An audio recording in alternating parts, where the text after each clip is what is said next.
Step into the quirky world of Idaho Falls, where awkwardness reigns supreme and friendship takes on a whole new meaning.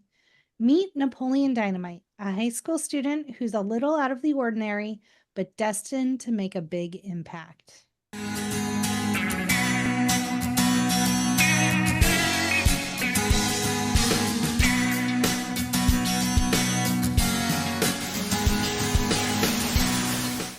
Welcome to the No More Late Fees podcast. I'm Jackie. And I'm Danielle, and we're just two best friends and ex-Blockbuster employees rewatching some of the best and worst movies from the late 90s and early 2000s. This week, we are talking about the 2004 comedy Napoleon Dynamite. But before we dive in, let's get into some housekeeping. Great time to take a sip of water, Jackie. I'm like, Sorry. If you love the podcast and you want to support us, here's a few ways that you can. Leave us a review, please. It helps us grow. We love the feedback.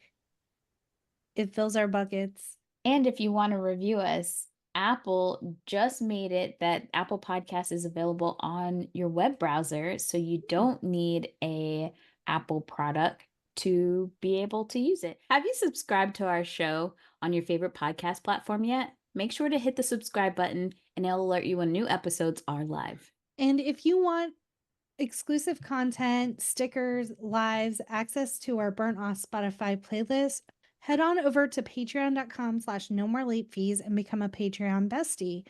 I've just uploaded some really great visual representations of an alien butthole as GIFs on Patreon. So quality content over on Patreon if you become a bestie.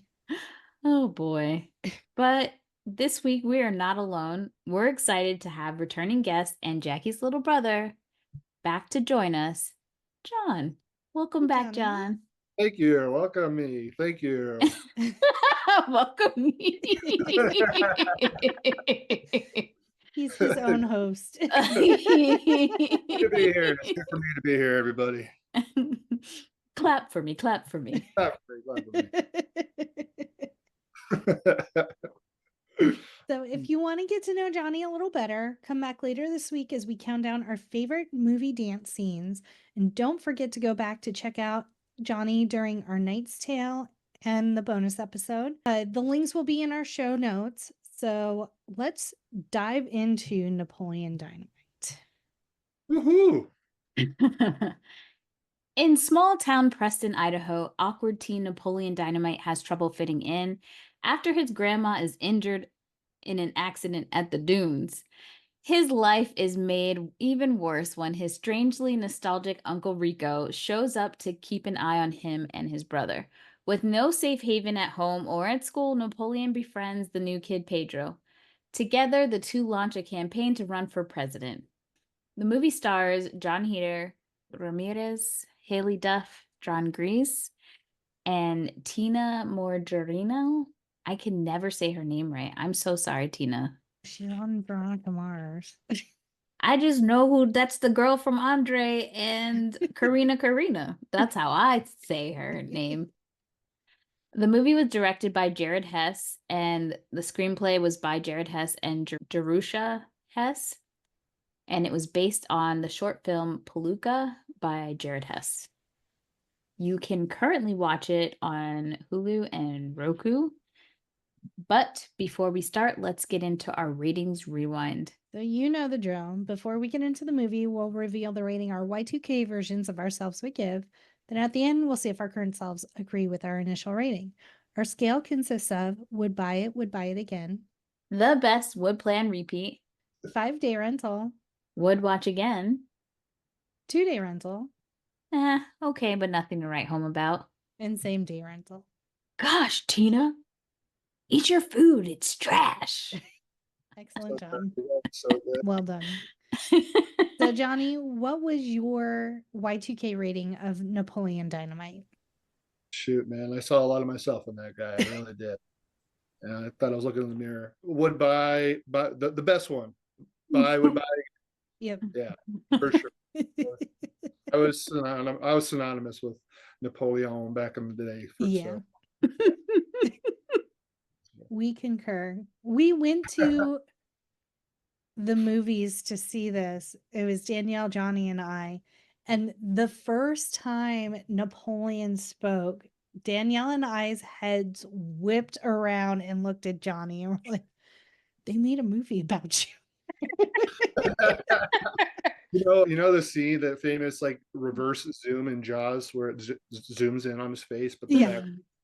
That's kind of how it was when I first saw.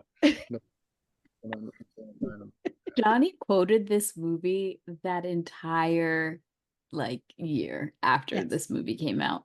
And I just remember just thinking, this is bonkers. This movie is so fucking weird, and I can't stop laughing at it. And I know not everybody has that kind of humor, and it's super silly and makes no fucking sense. Mhm.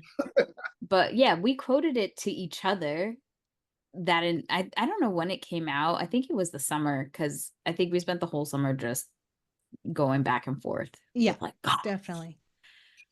So yeah, for me, would buy it again, no question. And I was super excited when we started doing the podcast. There were certain movies that I just knew some assigned it in my head to certain people. And I don't know if John even wanted to do this movie, but he really had no choice, because Yeah. I associate him with this movie, not because I don't really see him in Napoleon, but I know we went to see it together. It's like it imprinted on me that this is a Johnny movie for me. I always used to say, like, Johnny is Napoleon Dynamite, except he's not a dick. Because Napoleon is straight up rude. Yeah. Man, they're all so weird and rude in this. I look at this now, and we'll get into this. Before I was just like, these are just some crazy people. But now I'm like, there's a lot of diagnosis that needs to be made for some of these characters. Agreed. We definitely owned it in our house, so would buy it for me as well. Tell us about the box office, Danielle. Let's get into how this movie came to be, because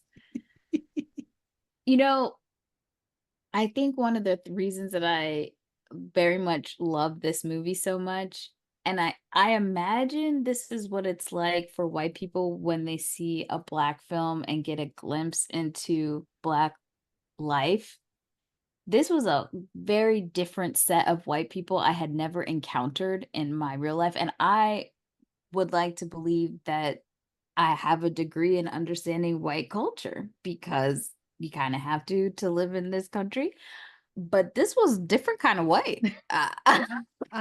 We have never experienced this kind of white people. I was very I doing research for this movie, I found out that Idaho is not the Midwest. All those states that we've already established that I refuse to go to, but it's not the Midwest. It's called the Mountain West. Yeah, because it's right next to, it's on top of Nevada, right? And it's right next to like Oregon and Washington. Did I get So I thought that was interesting. The movie had a budget of $400,000, and it made $46.1 million. That is a lot of cheddar. So here's how this movie came to be. In 2002, Brigham Young University film students John Heder and Jared Hess collaborated on a class project. The result was a 9-minute short movie shot on black and white 16mm film entitled Palooka. I hope I'm saying that right. About a nerdy high school student named Seth. Palooka was shown at the 2003 Slam Dance Film Festival and was well received. A man named Jeremy Kuhn convinced Hess, I believe Jeremy is the one who ended up editing the Napoleon Dynamite movie. He convinced Hess to drop out of school and adapt it into a feature-length film, and he helped him to find investors for the project. So then Napoleon Dynamite went and premiered at Sundance in January of 2004, where it was picked up by Fox Searchlight Pictures. And then shortly after, Fox collaborated with Paramount Pictures and MTV Films to release the film, with Fox handling the North American distribution and Paramount and MTV distributing internationally.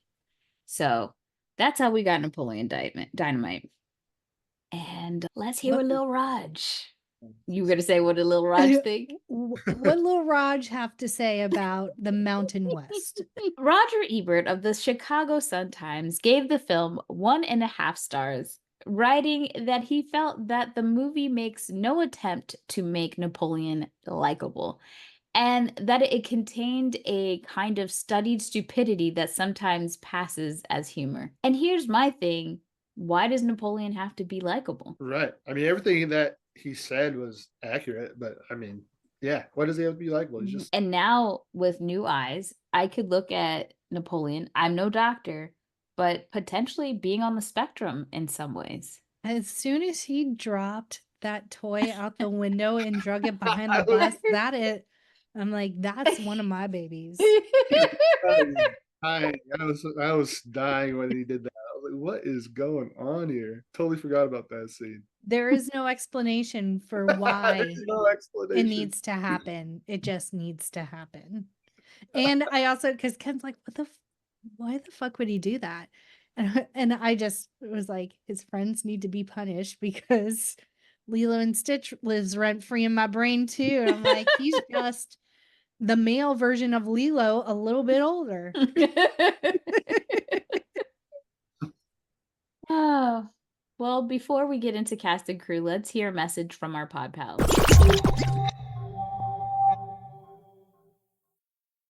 If you like small town mystery, crazy news, and wild history, then the Florida Men on Florida Man podcast is for you. Each week, Josh Mills and Wayne McCarty bring you the absolute best Florida has to offer. So if you're looking for a show that's safe for the family, but funny enough to help you escape everyday life, then listen to the Florida Men on Florida Man podcast. Oh, Jackie, what do we have for cast and crew?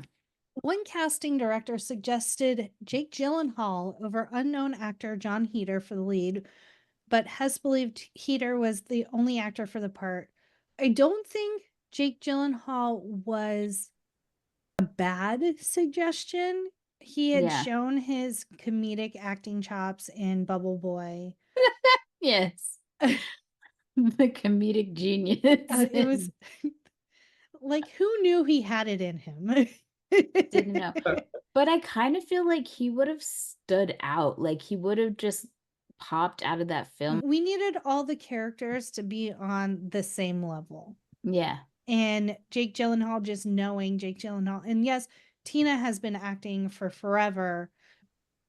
She's done some big movies, but most of the time she's stuck to smaller, like indie type movies. And so it's not as much of a name that they could slap on it. So I think this movie doesn't work unless it's a collaborative effort all the way around. And not that Jake Gyllenhaal wouldn't have been collaborative, but just being Jake Gyllenhaal, he would have stood out. So I guess like his features would have looked very different than everyone else's that was cast, especially since we learned that a good majority of the people who were in the movie, because they had such a tight budget, Hess actually cast many of his friends from school and relied on the generosity of the Preston locals to provide housing and food to crew members.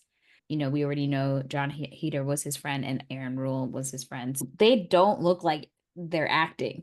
No. That scene in the beginning where the little boy's like, what are you going to do today, Napoleon? I was like, these look like real people. So. I felt like I was on the Forrest Gump bus again.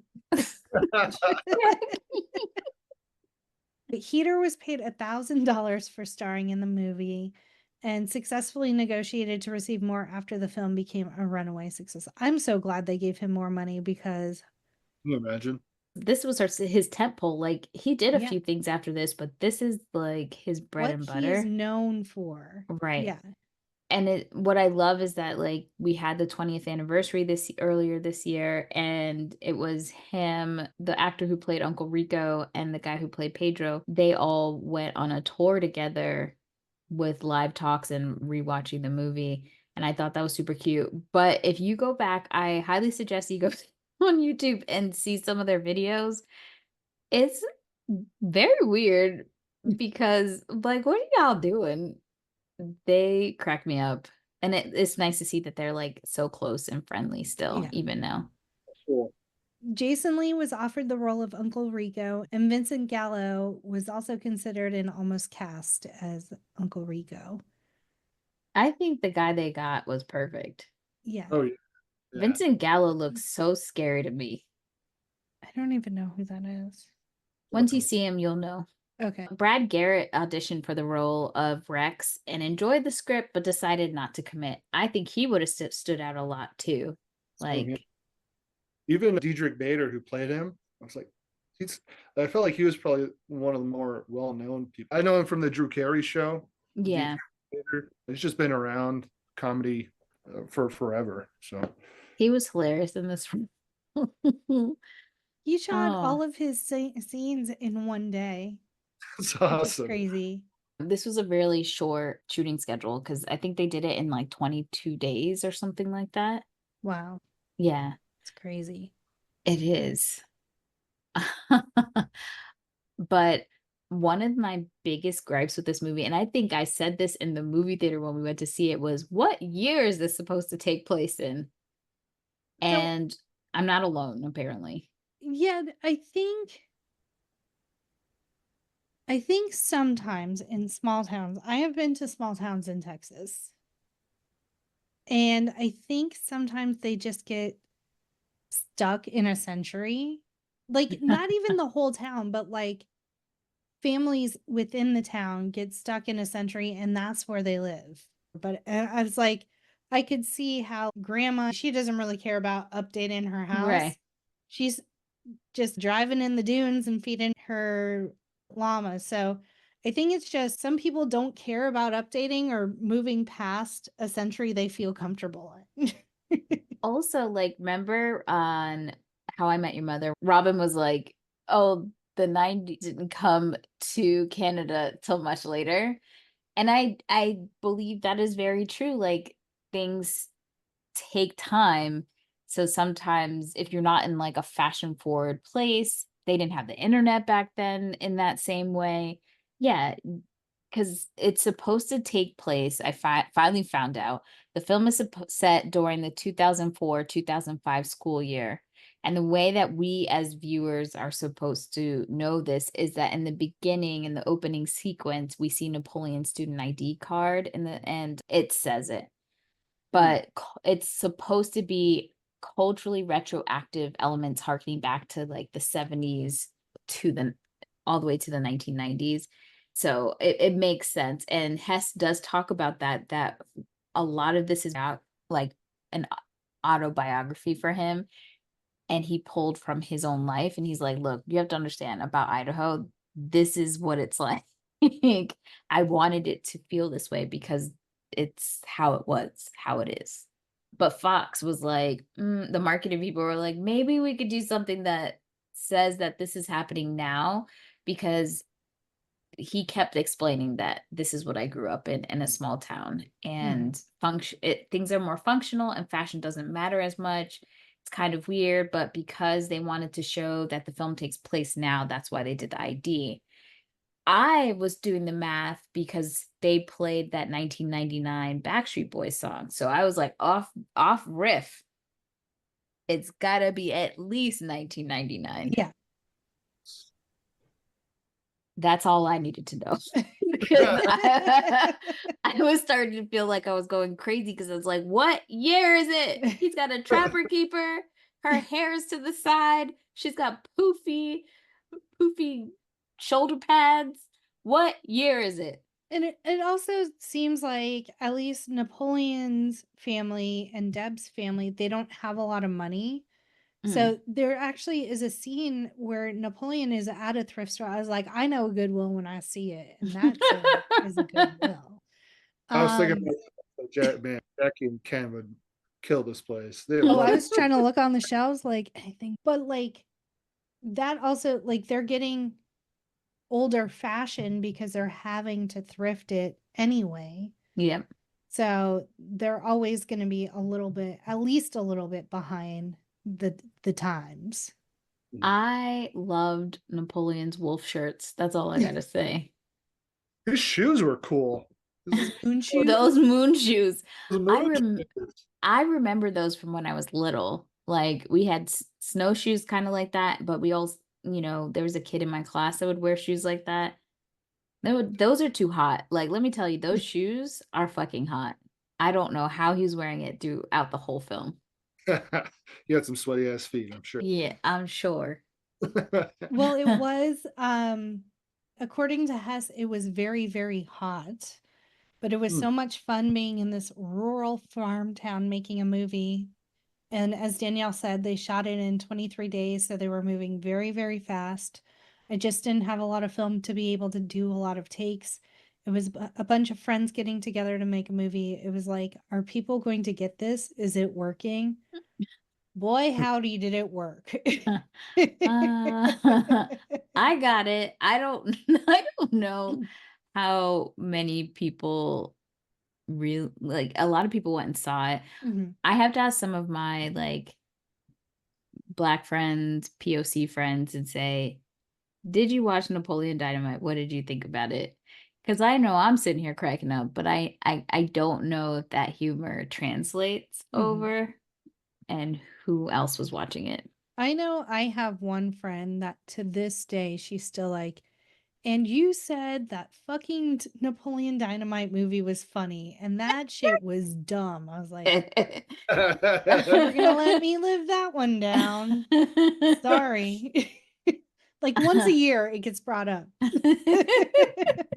I think holding a grudge. we just have really corny, especially back then. We had really corny taste in movies. So all right, let's get into it. Okay. So the opening credits are really interesting because they're all plates of food that the characters consume throughout the movie. So it was a really interesting spin on an opening credit scene. And apparently the production company didn't like the hands that were handling the plates, so they made them reshoot it. It was John's hands. John Heder's hands. And one of the ladies at Fox said that she saw a hangnail or something and didn't like it. So they sent over a hand model from like California or I don't know where from. I'm just making that part out, filling out the holes. But they sent a hand model. And so the hand model's skin color was a shade or two darker than John's. And so they had to kind of like mix it in. So, but if you pay attention, you could see the difference. I don't think I would have cared either way. Yeah. Like a hangnail in the opening sequence would have gone well with this movie. Yeah. Yeah. Hollywood be Hollywood. They're like, if we can't do nothing else to this movie, we're gonna make sure this opening sequence ain't got no fuckery going on. The manicure is right. So we first meet Napoleon. He's getting on the bus to school. He has like a little action figure and it's like got fish line wound around it. And so he gets on the bus and there's a kid sitting next to him and the kid just sits with his mouth like slightly ajar and is just like looking at Napoleon. He's like, what are you going to do today, Napoleon? And then whatever I want. Yeah, whatever I feel like. And then proceeds to unwind the fishing line and hang the action figure outside the bus window and have it drag behind the bus. We don't know why. That scene was so weird, but at the same time, I kind of got it. I understand. Like, is that Napoleon asserting his dominance? That like, yeah. I don't know. I feel like the little kid thinks that Napoleon's going to do something cool every day. That's like the thought that I had this time watching it.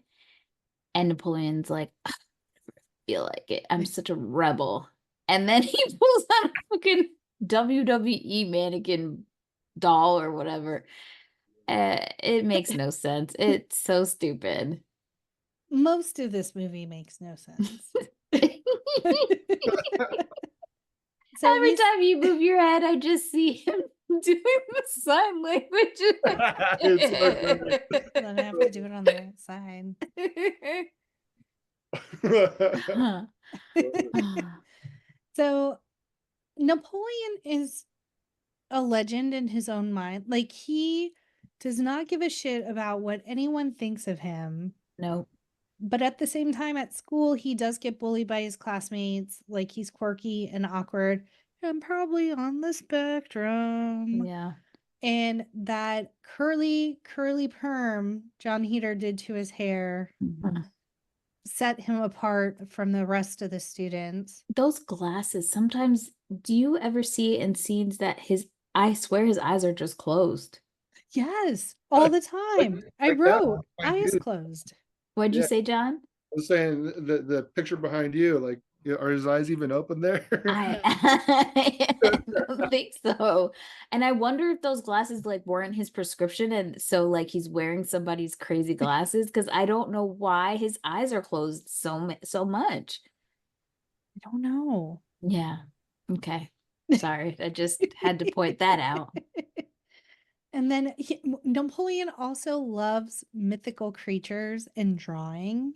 Yeah. And one of the first scenes, you just see him drawing a unicorn, but then like he draws a little fart puffs coming out of its butt. Attention to detail, 10 out of 10. And John Heder drew all the drawings in this movie except that unicorn. But he did draw the fart puff. Yeah. And then he starts telling a story about how he spent his summer with his uncle up in Alaska shooting wolverines. But what I love is that the kids ask him these questions knowing he's going to make up something crazy. And so it's very subtle that they're making fun of him, because they're like hitting each other like, watch this, watch the crazy nonsense that's going to come out. But so Ken watched this with me. He was very excited. He was like, I'm sad that my vote for Pedro shirt is in Florida right now, so I can't wear it. But as the Wolverine story is happening, Ken turns to me and says, it might be true. So to which I ask, are there even Wolverines in Alaska? So then Ken has to look it up. And yes, there are Wolverines in Alaska. So it could be true. Maybe Great. Napoleon was telling the truth the whole time. Let me get my notebook. I just need to add another state to my list. So then we see Napoleon calls home. He wants to come home. Grandma doesn't answer the phone. His brother Kip answers. Let me stop you right there. Is this First your of all- dissertation about Kip? First of all, Napoleon has a thing about privacy when he has phone calls. You were at the nurse's station, sir. He takes the phone and tries to wrap around outside the door so he can have privacy about this conversation. And he does this multiple times in the movie. Also, when before Kip answers the phone, you see Kip with government cheese. I'm going to say it, government cheese, because this shit is a big ass block. Yep. And this man is shredding the cheese on nachos. But what I don't understand is how you melting that, Kip? How are you melting that? Because if you put those goddamn chips in the microwave with the cheese, the chips are going to get soggy. I was very triggered by this. And the mound of cheese he has. So much cheese. Oh, man. So And much I love cheese. cheese, but sometimes it's too much cheese. Anywho, so they have their like interaction back and forth, and Kip is like, Grandma's not here. I'm not picking you up. I got shit to do. What is that? Why? Why is there so much mouth breathing in this movie? If you're a mouth breather, you will feel seen in this movie. Yeah. And like he does it to show his emotion. Like it's always when he's displeased with something. It's Oh my God. I don't know how bugs didn't fly in his mouth. That's all I gotta say. yeah. And Kip refuses to come get him. So then the next logical question is, can you bring me my chapstick? His obsession with the chapstick in this movie, he needs it all the time. And my question in my brain was, how is grandma their grandma? Is it by their mom or their dad? That's what I was always curious about. I don't know. Is Uncle Rico grandma's brother or her son? These are my questions. Well, and in real life, the age difference between Napoleon and Kip and grandma is only like 25 and 26 years. So she's an awful young grandma. Right. Let me just tell you real quick. When I worked, and we could, well, when I worked with Shannon, there was this woman that literally, I worked in cubicles outside, and she had an office like right next to mine. Mhm. So she was super nice. She gave gym teacher vibes, 100%. And the moment I saw her, I had to go to the bathroom immediately and go laugh, because when I tell you she's a doppelganger for grandma in this movie, and I never had anyone to reference this with, because nobody knew what the fuck Napoleon Dynamite was. Like, nobody cared. And I'm like, I just need one person. No, who does that? That is Napoleon's grandma right in front of me every goddamn day. Like the hair, like Yes. the white hair that's just spiky. And then she had some sort of like teddy bear shirt on and like the gruff grandma voice. It was all, it was a lot. something. Yeah. She's great. She's Mac's mom and It's Always Sunny in Philadelphia. Oh, really? Okay. She's can- just how that lady would be today. Just doesn't speak at all, just grunts, you know. She's hilarious. So Napoleon doesn't get to go home or get his chapstick. But as he's leaving the office, there is a new student, Pedro, and Napoleon ends up showing him around the school. And the principal is he's an asshole, and may I say, a little slightly racist. Oh, yeah. And we see more of that later. Yep. And then Napoleon goes on to tell Pedro that there are a buttload of gangs at the school. Also slightly racist. Yeah. I'm just assuming that, like, maybe he hasn't encountered other populations before, ethnicities, and so he's just seen what he's seen on TV, and that's what he's gonna call out. I don't know. My inclination was he's just calling groups of people gangs, but he does say he's really good with a bow staff, so don't worry, Pedro. Also, what's going on with Pedro? Because Pedro also has the like mouth breathing kind of situation and just pauses. Pedro is in Idaho. I think Pedro's just doing the least. So he doesn't encounter any racism. I don't know. Like, Pedro is a ride or die friend, though, I have to He say. really is. Yeah. Yeah, So now, me go and ahead, mom were Johnny. watching this last night, and just like Pedro was a great example, like Napoleon. There was zero emotion going on Yeah. in any of their faces. Like you said, just kind of like slack jawed, mouth open a little bit. There was no emotion whatsoever. Yeah. And later on in the movie, the Don, one of the other characters, who's just taking all the facial expressions that nobody else is having and just phoning it in. What is going on in this movie? No emotions whatsoever, except for that one character. And it's 0 to 60 because it's either zero emotion or it's like Deb gets embarrassed and runs away.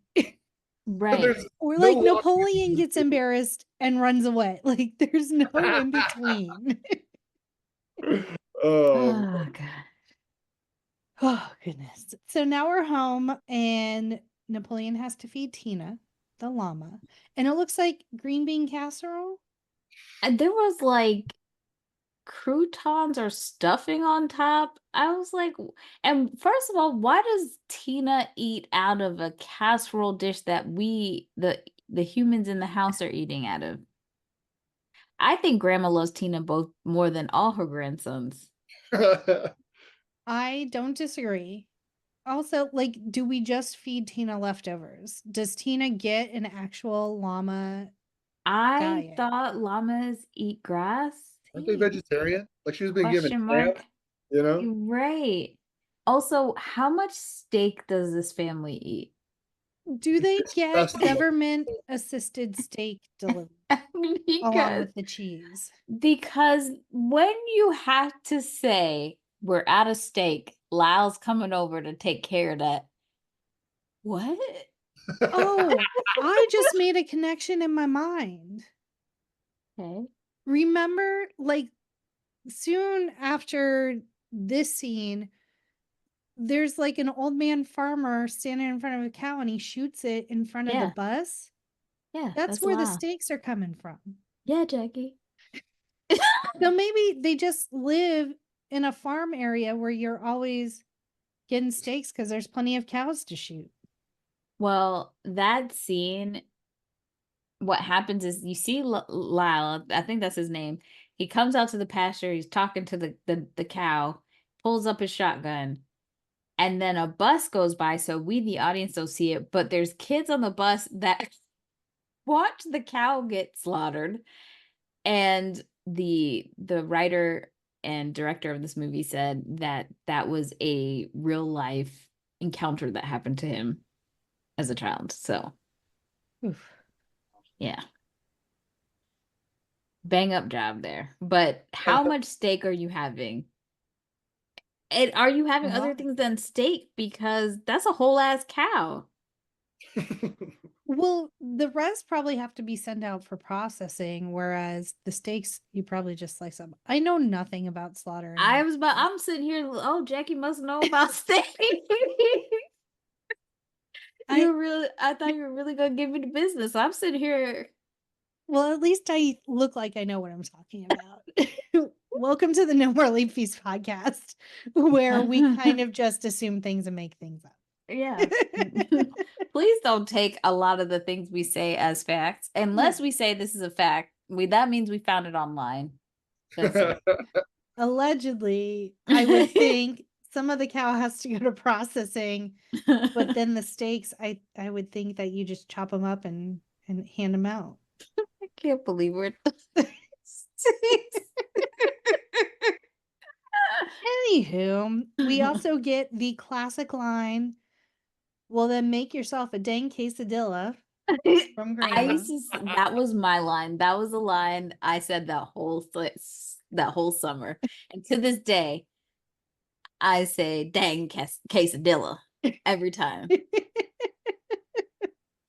It's such a good line. And then we find out that Kip is like in his 30s and he's just sitting chatting with babes all day at the computer.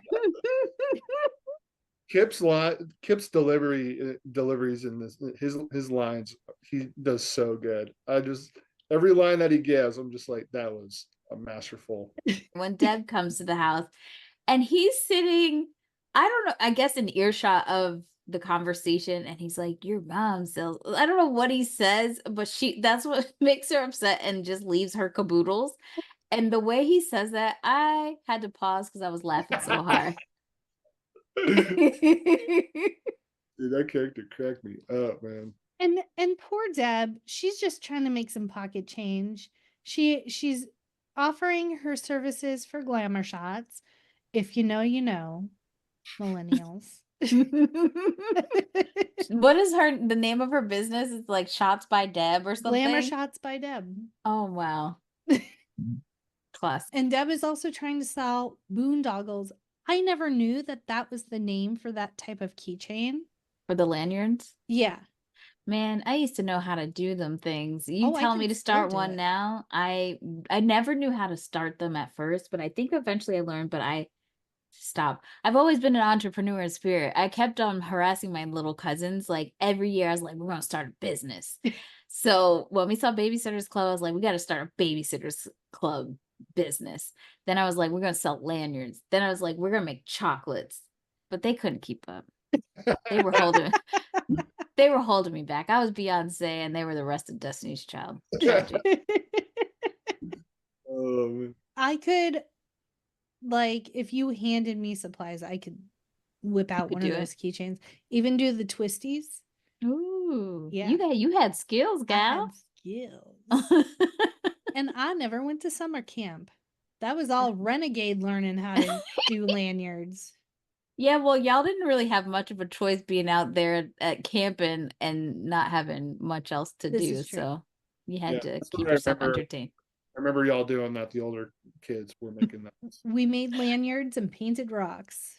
Yep. Kip sees a commercial for Rex Kwando. And so he asked Napoleon to give him a pull into town. That's all of the time. I love that when he's sitting on the couch and that commercial comes on, he has that paper and he is writing that number down. And then on top of that, the commercial itself is so 90s because when he points, he's like, you, it's like shaking because it's so good. Oh my God. And those parachute pans, the red, white, and blue American flag Yeah. pans. Oh, Ugh. classic. Yeah. So they go and do like the intro to Rex Kwando, but then they find out it's $300 for like an 8-week course. And they're like, We ain't got that. we ain't got Rex money. And then we're back in school. It's the scene behind me, the Happy It's your Hands time to Club. shine, girl. And It's I your was like, time. I was like, I don't know, because I know American Sign Language. Here we go. I know I took American Sign Language 3 years in high school, 2 semesters in college, and I was a proud signing eagle. How are you friends with Danielle? How did that happen? Johnny, I'm no better. I was in fucking HOSA, Health Occupation Services of America. And I also How are was you friends with her? I don't I understand. was also in Teens Against Tobacco Use. Okay. Jesus We Christ, were super cool people. obviously. That's So where as I was watching this scene, I was like, oh, I got some converted home movies. And sent Danielle the link. I'm like, if you need some stock footage of Jackie in her prime signing with the Signing Eagles, here it is. It's like I can never get away from this ever. Like, I had to endure it in high school. And now it still follows me. But when we went, Johnny, do you remember when we went to see the movie and when this part came up, I was crying. I could not stop laughing because I was like, it's fucking Jackie. From Johnny to Jackie. I said, this is a Conley movie for sure. Oh my God. So I don't know. Some of the signs looked correct, other signs, not so much. I don't know if they were signing a different version of sign language because there are different versions. There's ASL, there's pigeon signed English. There's a couple other ones. So I'm like, some of this looked familiar. Like, I don't know. I think that's butterfly. I thought don't it was know. a bird. Yeah, Yeah. the song is The Rose by Bette Midler. So Oh. And whatever sign that was, they were doing that sign for a long time. Like for a enough very long verse, time. like 2 verses, and they were still doing that same. Just And he was behind. Like all the other people were ahead of him. yeah. Like he wasn't in sync with them. But He was doing his best and his eyes were closed, so he wasn't cheating.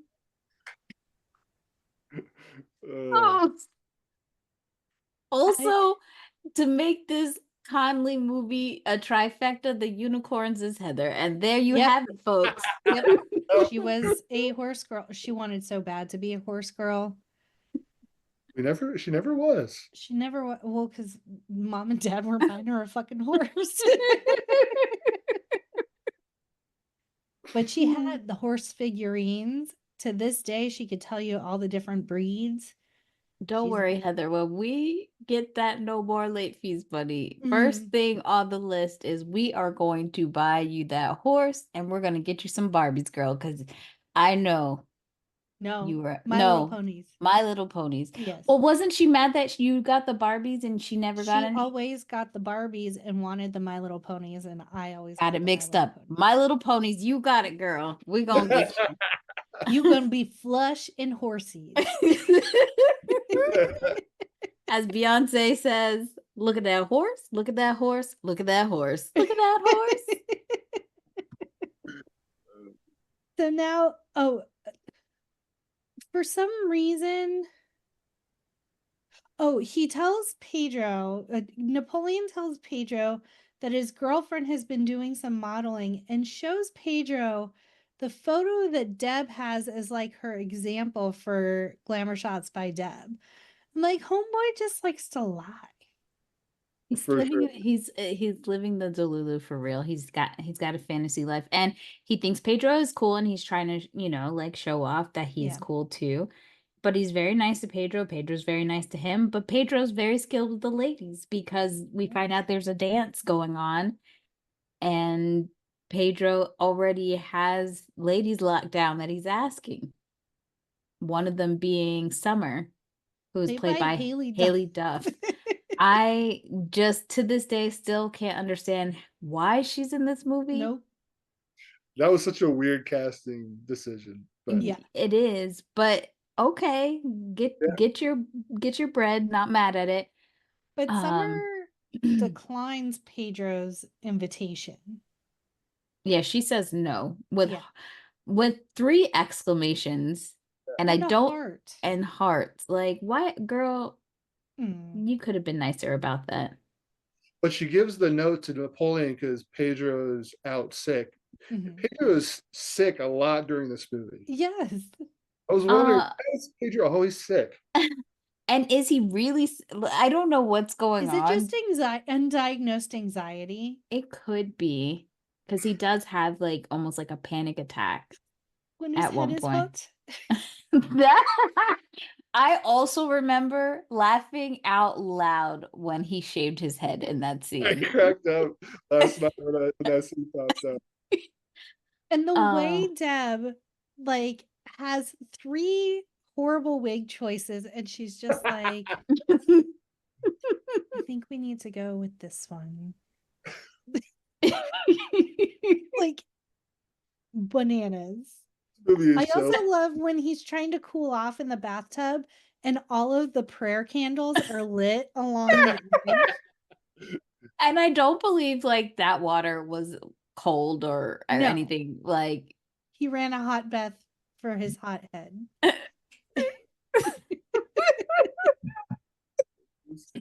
But getting back to school, this is where we get the scene where Napoleon's just saving a snack for later.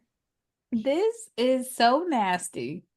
Like, can't you at least wrap it in a napkin? Like, why they gotta go? He got his top pocket, Danielle. Shut the fuck up. That's raw lining right there. I don't think he washes them pants either. No, not. I mean, especially not with grandma around. No, grandma ain't washing. Grandma got shit to do, people, to see with these fucking old ass grandkids fucking up her life. And at one point during the scene, Napoleon asks Deb if she's drinking 1% milk because she thinks she's fat, because she could totally drink whole milk. And I'm like, this is not the way to flirt, Napoleon. Wait, I don't even think he's trying to. I think he was being very dead on honest with her. Like, He doesn't have a filter. Head to mouth filter. Non-existent. So now Deb's mad at him. Mhm. Oh, this movie is so wild. And Well, then she wasn't mad at him about the milk thing, was she? I think she gets mad about Uncle Rico later.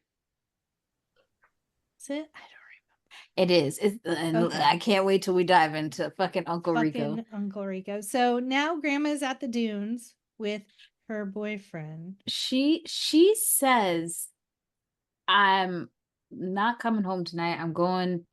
Out I'm with my going away." girlfriends. She said, "Your aunt." Yes. She says, "Aunt so and so," and then she goes to we find out she goes to the dunes. So when she said aunt, I was like, "Oh, okay, maybe that is her girlfriend." I had that thought as well. Yeah. Because Grandma is definitely a card-carrying lesbian. You can't tell me any different. Yep. 100%. Then we get the Tina ham scene. Tina, eat your ham. The way he throws the food down. It's so silly, man. I feel like that llama's gonna fuck him up one day because she is done with his shit. Yeah. Especially the way Grandma treats the llama, where she's like damn near making out with her when she got home. Yep. I did almost convince Ken to get an alpaca, but then I found out that you have to have them in groups of 3 or they have berserker rage. Jackie. Every time we get on this podcast, you tell me about another animal that makes me say, I might not come and visit. What is this? Anyway, and then Grandma breaks her coccyx at the dunes, riding her dune buggies. Uncle Rico's on call in his Senka colored minivan or whatever. That's all I could think of is my grandma used to have like a Senka orange coffee maker thing back when I was really little. And that's how that truck looks. It's that color orange. And so Uncle Rico lives in the past. He just wants to go back to 82 where he threw some sort of record football thing. Quarter of a mile. He was saying That's it. quarter of a mile. I don't even know what that means. What's that mean, Johnny, in sports terms? You can throw the pigskin a quarter of a mile, which is insane. In the same breath, he was saying that he could throw the football over the mountains that are way in the distance. This is true. Jesus. Uncle Rico lies too. Really delusional, you know. But he's constantly recording himself playing football with himself. So yeah, he's like throwing towards the camera, right? And then he throws it, he throws an underhand and he poses. Then he throws another see? Then he throws another one. Oh my god. And then he gets to Napoleon and Kip's house and then makes them watch the videos he recorded. And Napoleon's constructive criticism is that's pretty much the worst video ever made. I love that Kip is like enamored by Uncle Rico and the two of them start to scheme a business. Yeah. And I just have a question. What the fuck Uncle Rico doing? Because I have hiccups. Because rewatching this, I'm like, was he slanging that thing? Was he having sex? He may have been. Like he was, Tupperware with a happy ending. Because it was given a lot of flirtation. And that last house he went to when he was supposed to take Napoleon to the dance, he's like, don't come in here, don't knock on the door, don't interrupt me at all. Yeah. And he was gone for a while. That was getting freaky, man, for sure. And that lady was older and she came out with her house coat and I don't know, mini leg warmers, because I feel like they weren't socks. To go back and look. But Uncle Rico was up to some freaky ass shit, and it really got weird because he transitioned from selling Tupperware. At the end, he started selling some sort of lotion to make your boobs bigger, and it was so creepy, So inappropriate. creepy. Yeah. So, Yeah. because he goes up, later on, he goes up to, what's her name? I just want to Deb. say Tina. Deb. He goes up to Deb and says, Napoleon told me you might need this. And the way that he does it is because him and Kip go to Deb to get photos taken because they need some sort of ID or something to show that they're legit, right? When they're going door to door to sell these Tupperware kits or whatever. Yeah. Johnny's was perfect. Oh, it do I is- need to do it too? Then I have to look far off. The way Deb tells him just to slowly lift your hand underneath your. She's so Very calming. gentle. Yeah. And like great with directions. Very So this photo session is great. It's not a problem. Deb is comfortable. Kip is there. Uncle Rico's there. But the second time Uncle Rico wants to go get pictures or whatever, I don't even know if, I don't think he's intentionally trying to give the vibe. He's just so fucking stupid that he can't realize that he's being inappropriate with Yeah. a child, a minor at that. And you could see Deb kind of walking back, like, what are you trying to do? He unbuttons his little vest to pull out a fucking piece of paper flyer, which I'm like, why is it there? You have pockets, sir. This is weird. And he tells a teenager that, hey, you might want this stuff to put on your breast. Napoleon said you probably would be interested. And that's when she gets mad at Napoleon later. It's because she was like, I have no body issues. Do not mess with me. Yeah. It's so Napoleon. And then somewhere in the middle of all of this, the lady that Uncle Rico sells Tupperware to, she has a daughter. I don't even remember her name. Trish. Yeah. And that's who Napoleon decides he's going to take to the dance at first. But he's going to draw her a portrait of like a self-portrait. That's because Pedro says, aren't you going to try to get with these girls? Because Pedro gets rejected, as we said, from Summer. But Deb says yes, which you could tell Napoleon's a little upset about because he's like, wait a minute, you asked you asked Deb out? Okay. Deb says yes. And so he's like, I don't want to go by myself to this dance. He's like, well, just what are your skills? What do you got? And he's like, well, can't you draw pictures? He's like, draw one of them a picture. And he draws. He does Trish so dirty. No, it was beautiful. It was. I don't know what you're talking about. A mustache on her upper lip or something. And she doesn't, when you look at her, she does not look like that picture. No.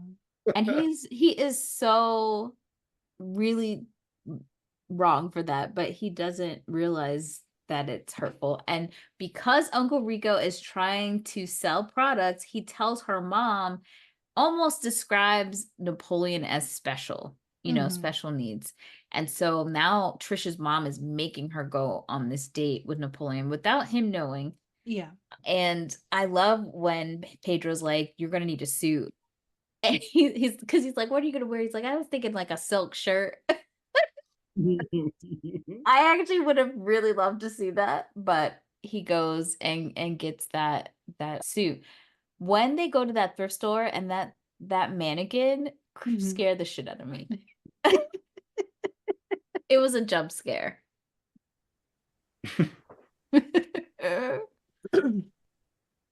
So, what else? There's lots of steak throughout these scenes. The actor that plays Uncle Rico. What's his name? Well, his wig was something to behold. My God. John Gries. Yeah. He doesn't eat red meat. And so he said that every time you saw him with a napkin to his mouth, he was spitting out the red meat that he had to eat in all the scenes. Oh my God. They go to some diner, convenience store or something all the time. All they do is eat. Also, did you notice one of the times they pulled up, you see the van pulled up. Why did he pull the van all the way under the what do you call it? The overhang? The overhang. I'm like, how did they get out without fucking up that building? Yeah. Uncle Rico. Uncle Rico's a mess. And then you got Kip over here having an online relationship. He needs to get money because his girl LaFonda in Detroit, he needs to have money to see her. And then she finally comes to visit, and LaFonda is cool, calm, and collected. And when they're sitting at that lunch table looking at each other, and his braces are just glistening, and they just look so damn in love. Oh my I god. can't be mad at the love affair that is Kip and LaFonda. No. So And good. Aaron Rule Kip had braces put on his teeth for this role. 2 orthodontists are thanked in the credits. Let me tell you, there's no money in the world to get me to put them fucking braces back on. I Okay? still have nightmares about having It was a braces. painful Yeah. time of life. Don't Yeah. ever want it. Meanwhile, Napoleon needs money. I can't remember why. I don't think he needs money. Uncle Rico kind of like shames him that he's not working. So he goes to the chicken farm, which I literally wrote, fuck the chicken place. That Pressing freaking place, man. All those chickens in that. And the Factory. way John Heder is like holding the 2 chickens and they're struggling, and then he's like struggling to shove them in their little air. I was like, I hate everything about this scene. Also, don't make me come do this work on this farm, and then you say we have a lunch break. There's all sorts of bugs on my ham sandwich, and you serving me eggs? Bitch, I don't want to see another chicken after this. And they weren't even, I was like, oh, deviled eggs. And Ken goes, nope, those are just hard boiled, cut in half. I was like, they put 0 effort into the meal. And this is the scene where it's like the old guy is just like talking, and you don't know what he's saying. He's just like, they're just such shiny arrows. I finally know what he says because I had captions on. He's talking about arrowheads that they found or something like that. Which apparently that wasn't written in the script. That's just how that guy talks. And so that is just something they caught on camera, and they're like, we're putting this in the movie. It's so perfect. How did that guy even get on the movie set? Like, I don't feel like that know. guy should- They were filming all throughout the town, so Yeah. I'm sure he was just there. But I knew those eggs were dry as hell in the opening sequence. I said they didn't put nothing on that damn egg. Nope. Nothing. I don't even like eggs. I don't like birds. I don't like fucking chickens. I don't like eggs. I didn't like this entire scene. Except for the Shoshone Arrowheads guy. And the guys that they just have in the background, I don't even know what the language is to express what's happening in this movie as a whole. And then they're like, oh, I forgot my checkbook. I'm going to pay you in coins and change. And Napoleon gets like $6 in like pennies and nickels. Like $1 an hour. It's like $1 an hour. Oh God. It's like child labor laws don't exist, I guess. Yeah. Well, when you own a farm, it's free labor. Yeah. $3.99. Now it's time for the dance. Napoleon shows up with Trish. She's looking at her friends longingly, like, I would like to be over there, please. She just dips on him. What? Sorry. She dips on him. She leaves Napoleon. Yes. She goes to go talk to her friends and dust. Never sees him again. Meanwhile, Napoleon goes to the bathroom to freshen up. He starts chewing some gum and then visibly swallows it. I'm like, that's that Danielle Clark shit. I guess I'm in this movie too. Oh man, you made it, Danielle. You made it. It's as if they were spying on us, and they're like, we're gonna take this from Danielle and this from Jackie and this from Johnny. We're just gonna mix it up and put some perm in it. Oh God. Yeah. I don't like Pedro says to Napoleon that, hey, if you can't find your date, I'll let you dance with Deb. I was like, what you mean you let him dance with Deb? But okay, Pedro, I side-eyed that. And so him and Deb do dance, and he compliments her very puffy shoulder pad thingies. She said she made it herself. Now, the director said that Deb's character is very much his wife, and he is very much Napoleon, and his wife actually had that similar interaction happen at a dance with her shoulder pads that her grandma made, I think. So, love to see it. Yeah. Yeah. And then there's some side scenes that there's a time machine with crystals that Napoleon tries to use. Uncle Rico wants to go back to 82. And it just shocks Napoleon, I guess. What was that, Debbie? What? You're so high pitched the mic's not picking you up. What I love the most is that Uncle Rico comes out of the back. Sorry. Uncle Rico comes out after Napoleon is shocked, and he's like, I could have told you that. Because he's already been shocked. And I feel like Kip knew this and still lured Napoleon into this situation, because when he's plugging in this horrendous machine, he is slyly laughing, like smiling and smirking. I was like, you ain't right. You ain't right. And where they, Well, I was just going to say, like, Kip and Napoleon are constantly fighting. And earlier in the movie, they're like wrestling.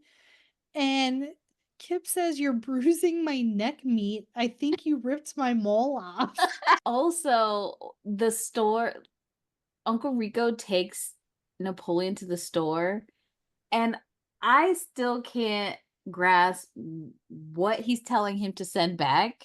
And he's like, I told you to get the 12-pack. Like, I don't even know what it is. Is it colored pencils? Like, what is this? Headbands? They're ridiculous. We also get Napoleon and Pedro go to some sort of FFA meet, and Napoleon is in charge of testing the milk. And he says, this one tastes like the cow got into an onion patch. What was the first milk, though? Because I was like, did he say bleach? I totally missed. He does? I was like, what the fuck are they doing? No clue. But while Napoleon is taste testing milk, Pedro is judging udders. He's like, it's that one, because usually it's supposed to be 4, not 5 udders. It's that one right there. He goes, that little neeple.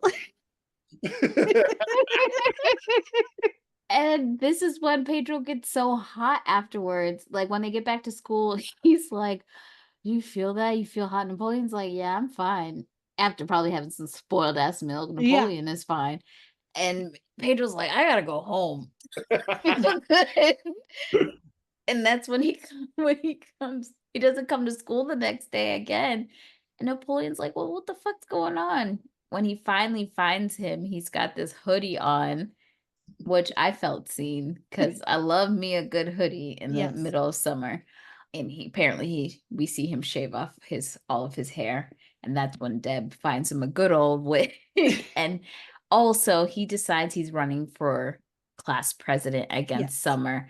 And Napoleon, ride or die friend too, is like, look, whatever you need, I'll do it. And so he hand draws Pedro's campaign flyers. And that's where we get the infamous Vote for Pedro t-shirt that they make. So good times. Like, vote for Pedro. I'll make all your wildest dreams come true. That's a great tagline. I got some wild dreams, Pedro. And I love how Napoleon is at school the day that Pedro's head is hot. And Dawn is handing out buttons that are like vote for summer. And Napoleon's like, yeah, I want a button. And he just takes it and chucks it down the hallway and then runs up the stairs. They They're used to like, love that, dude. Oh man, classic Napoleon.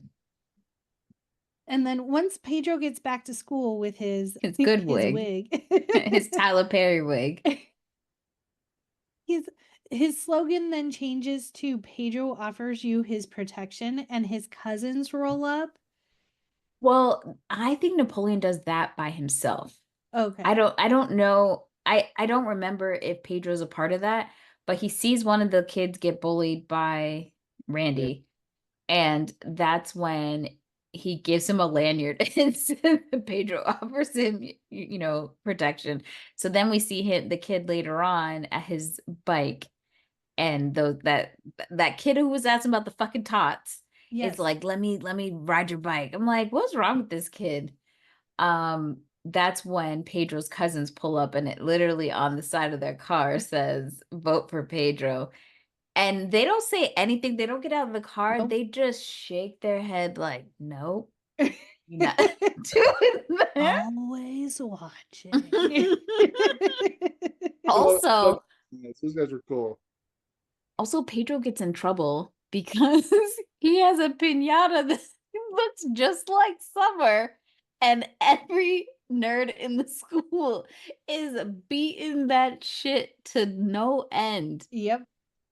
And the principal's like, I don't know what you do back at your house, but we don't. Piñatas. And Pedro's like, I don't understand. This is not a big deal. Yeah. Pedro's So piñatas are a part of my culture. So he doesn't get kicked out of the campaign, but he does have to take all his flyers down. So yes. And meanwhile, Kip and LaFonda are getting to know each other.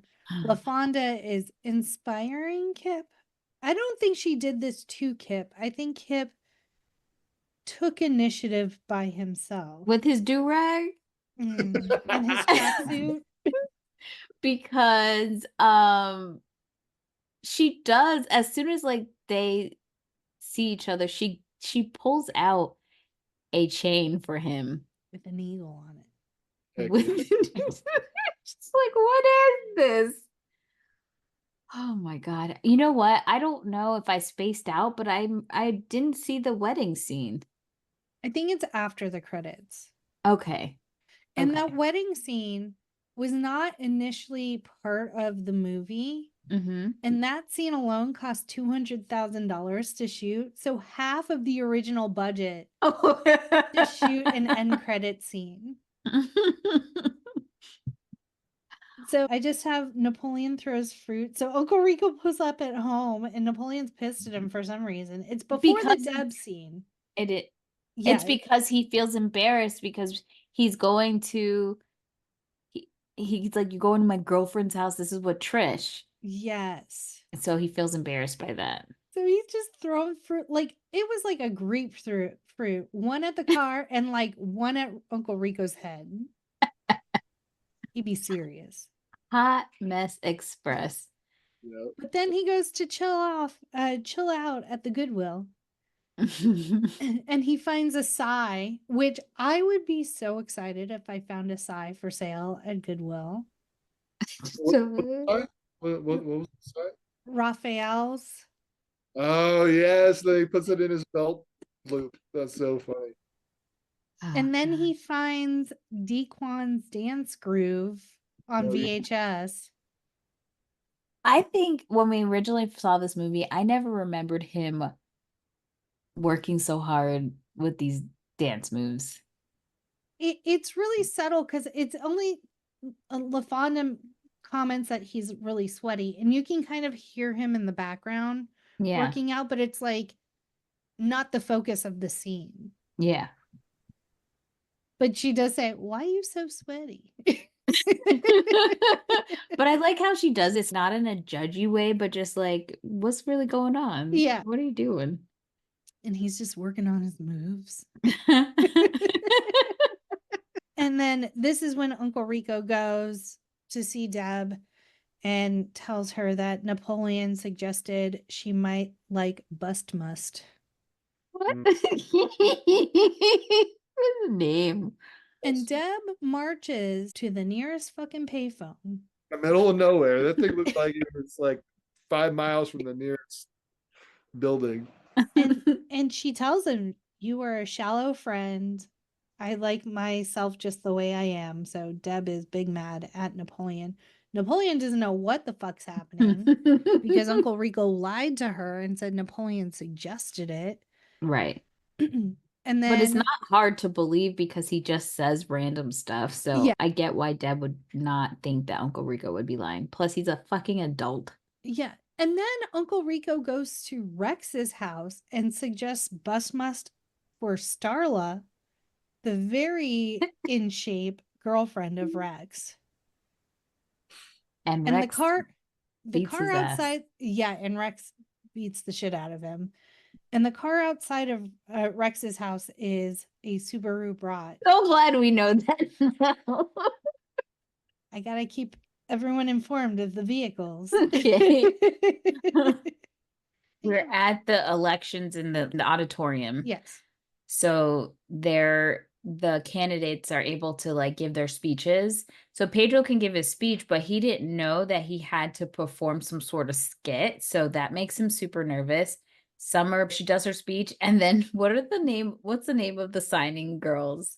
The Happy Hands Club. The Happy Hands Club. So they are doing your moves in my tap dance outfits because I Yes. can pull up a sequin number that I have that looks very similar, more skimpy though than that outfit. And like you said, Pedro is very nervous. He's like, I didn't know how to fucking perform. Right. And Napoleon's like, hold my milk. Because LaFonda gave him a jammin' ass tape and he pulls it out and he's ready. He is ready. With lots of arms. Yeah. And this. And lots of hips. There's lots of hips. The funny thing is that the Hesses actually wrote this climatic dancing for John Heder because they knew that he liked to dance, that this was his passion to do. He's like, look, I'm not like the best dancer, but I got some moves. And so that's why they wrote that scene in. He feels it in his soul. Yeah. And this becomes like one of the standout scenes of this movie. Yeah. Is the dance scene. Also, like the music just cuts off while he's still dancing, and he's so in it. And he can't He doesn't realize at first. And then when he does, he just runs away. Yeah. And this song is Canned Heat by Jamiroquai. Classic. All you center stage girlies, we felt seen. Pedro wins. So Pedro is now class president. Also, Summer says, I don't know about you guys, but I don't want chimichangas next year. Bitch, chimichangas are delicious. First. That's racist. Right. Yes. Fuck you, Summer. Right. Sorry, but that had to be said. Okay. Watch your mouth. And then Napoleon makes up with Deb, and like the end of the movie is kind of just, I felt like it was showing growth in some way. Like Napoleon now can play tetherball well, and Deb plays with him, so he's not playing with himself playing by himself anymore. And then for some reason he caught Deb a delicious sea bass. I was like, what? On where? On what? In what? Like, that line really threw me off because I'm like, what? Don't sea bass live in the sea? It's one of his lies. And Deb seems to be fine with it because, like, what? She's just Maybe like, he played "Thanks." Animal Crossing. Maybe. That's how I know. The sea bass is different than the regular bass. Anything we missed? Napoleon loves ligers, which is a cross between a lion and a tiger. And then Kip and LaFonda get married, as seen in an end scene where he loves technology, but not as much as her, you see. But he still loves technology. I love that the actress who plays LaFonda commented on a Kip and LaFonda video that I made for the podcast, and her name is Chandrella Avery. Very nice woman. She not only liked it, she reshared it on her socials. Love to see it. So I feel like we are famous now. Well, and that's Napoleon Dynamite. Yes, we did. Let's look at some fun facts we missed. Hess sent the short film and the script to a variety of different casting directors, many of whom thought the idea was too weird, or they just didn't get the character. Oh, they just didn't like the character. I get that. One of the things that I did see that I just thought was really interesting was that they coined a phrase called the Napoleon Dynamite problem. It's a term used to describe the difficulty researchers have in predicting whether viewers will like quirky films like Napoleon Dynamite. This problem makes it difficult for streaming platforms like Netflix to recommend movies to fans of the film based on their previous matches. For example, in 2008, the New York Times Magazine reported that Napoleon Dynamite was rated more disproportionately than any other film on Netflix, with an average difference of 1.2 stars on a scale of 5. So, yeah. I just thought that was what it wants. I thought it was really interesting. And other films that kind of fall into that category are Lost in Translation from 2003 and I Heart Huckabees from 2004. The town in Idaho that the movie was filmed was really receptive to it. And they had festivals and stuff, tater tot festivals and stuff. Oh, yeah. That's cool. That. Embrace it. On August 30th, 2011, the film's production company, Napoleon Pictures, filed a lawsuit against Fox Searchlight Pictures for $10 million for underreporting royalties and taking improper revenue deductions. In its term sheet, Fox agreed to pay 31.66% of net profits on home video. The lawsuit said that a 2008 audit revealed that Fox was only paying net royalties on home videos at 9.66%. And they were underreporting royalties and improper deductions. I believe they won that case too. As well they should. The movie featured one of the longest credited cast lists in movie history. All 181 student extras were named and listed in the closing credits. That's fun. That's super nice. So Diedrich Bader, he recalled in 2011 that Napoleon Dynamite, still to this day, is one of the 2 top scripts I've ever read, alongside Office Space, which, have you all done that? Is that even in your... It is in our time period. We have not done it. We haven't. It's definitely a Jackie Danielle movie because we watched it at prom. Yeah. And lastly, despite playing high school students, John Heder and Ramirez were respectively 26 and 31 when this movie was made.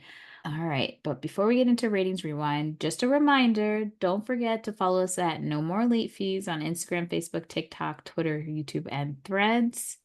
And John, we're going to start with you. What is your present day rating of Napoleon Dynamite? Yeah, I'm gonna stick with my original rating. Stick beside it. Good.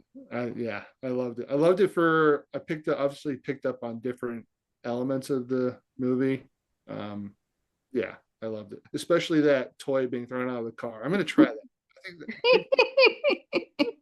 I don't know what's there, but something seemed right about that. Yeah, I know this movie's not for everyone. I get it. I know it's stupid and silly. I fucking laughed my ass off again. It's so dumb, and I just don't know why any of the things are happening. I really don't know. But I let myself go with it and I laugh. So yeah, it's still a would buy. I don't know. Oh, Jackie. I hate to ruin the streak. You better not. But current Jackie is like, there were parts that were funny and I laughed out loud. But am I going to say, like, hey, I'm bored, let me put on Napoleon Dynamite? It's not going to happen. There's too many other good movies that I would put on. So I will give it I want to say 2-day, but I'm going to go 5-day. Like, it's funny when it's on and I watch it, but I'm never going to Watch like it again. actively seek it out to watch it. Gotcha. That's fair. That's fair. You're wrong, but it's fair. Thanks, John. Well, if anyone else wants to argue with my rating, hit us up at our quick drop 909-601-6653. Twat us at the Twitters, hem us at the threads, and you can be featured on a future episode. And join us next week as we dive into Witchy September with the Sarah Michelle Gellar classic, Simply Irresistible. Johnny, happy birthday. Happy birthday! Johnny is a beloved Patreon member. Yes. And so he gets an extra special birthday shout out because he's with us. Yeah. Woohoo! Welcome. And you know I love you the most, Johnny. Love you too. It really Jen. does.